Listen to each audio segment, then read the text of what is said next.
Okay, now that we've got your wireframes done and it's week 4, the next step is to do some mock-ups.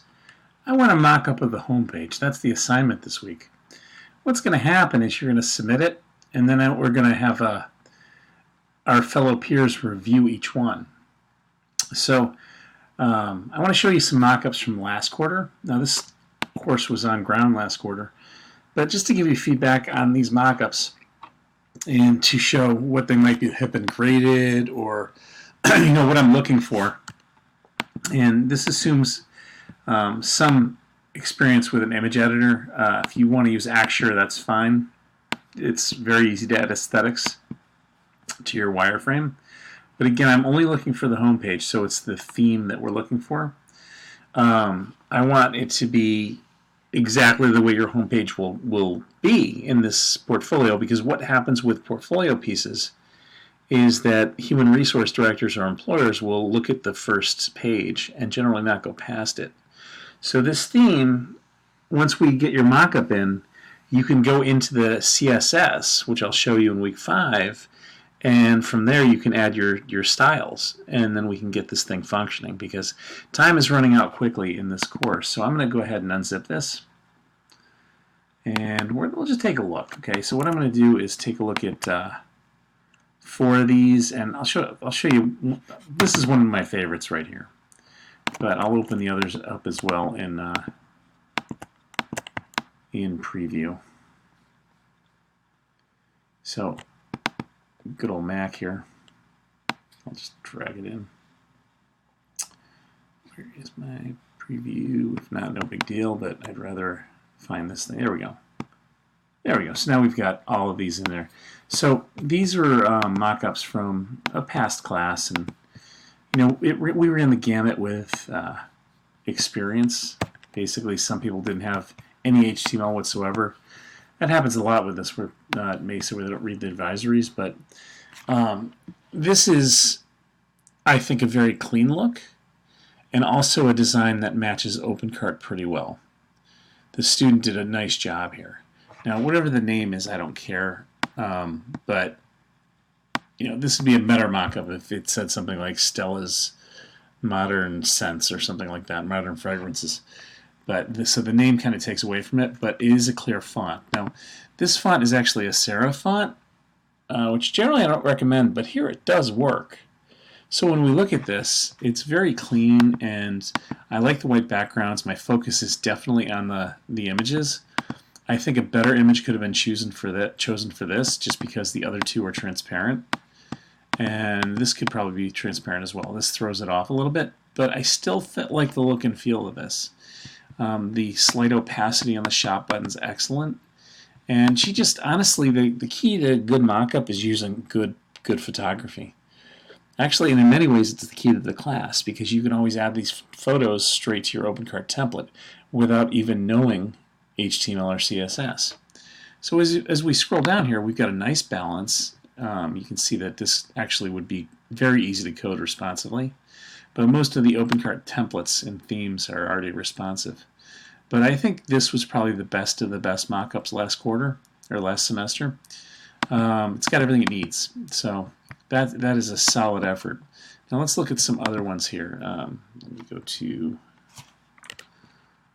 these, and this is I get a lot of these. I get a lot of comic book sites, and it's not bad. I mean, it's not. The gray is good. It could be a little more subtle, but this is solid. It also fits it fits actually WooCommerce templates a little bit more than OpenCart. But one thing that I'm curious about is nowhere here is the price displayed. So there was just some things here that were a little bit different.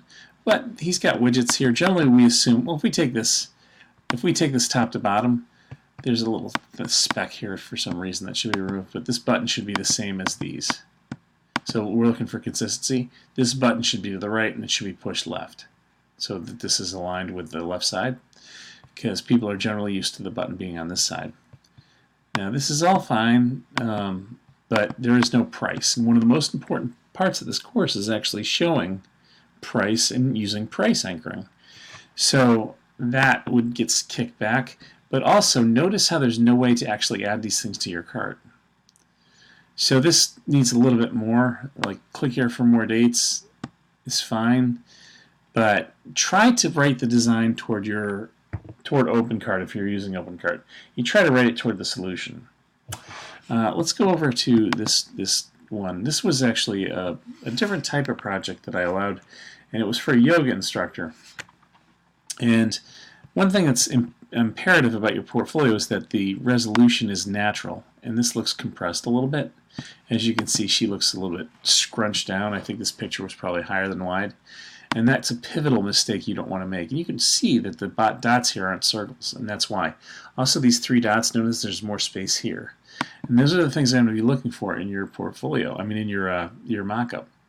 So this is all fine. The font is fine. This is fine. I probably wouldn't make this blue. I'd probably make it gray to match the rest of the font.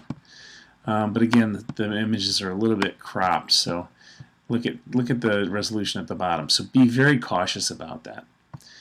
Let's move forward and do some more here. So this is another student who, quite frankly, went through something that doesn't look like an automotive site. This is a car part site, right? And generally, we never want these italicized, and you want it to be spelled right, not sing up. It's sign up. So need help, we can help. Ask. This is good. Something like this I really like. It doesn't necessarily have to work, but again, all I care about is your portfolio. So, think of how cold this terminology is. Common purchase. Something you might call it hot item, but common purchase is very robotic, very cold. But he's got the things. I would make these. First of all, this background image needs to either be way opaque or not at all, non-existent. And then I would probably make, at least he's got product on the home page. I'll give him that. But this one needs a little bit of help, as you can see. So you can ask yourself when you look at it, does it look like a normal e-commerce site? This one I like. It's got a nice. I might darken the font just a little bit, but you've got everything you need here. You've got information, liking the product, adding it to the cart. Really good. You got pagination. You've got sort filtration here. This is cost high to low, low to high. It's very interesting. It's a good job. And then he's got his Ajax filtration on the left. So very cool here. T-shirt sleeve. I like this one too. This is a pretty solid one. So if you just look at clean design, try to make your design clean and ask yourself, does it look good? What would a client say if they saw this? And a client might see something like this and go, well, how do I buy it? And that would be a problem. So you want to make sure we can buy things from your mock-up. But I would say as a guide, I would go with the first one I showed and possibly the fourth. Try to make it clean. If you have a background image, ask yourself why.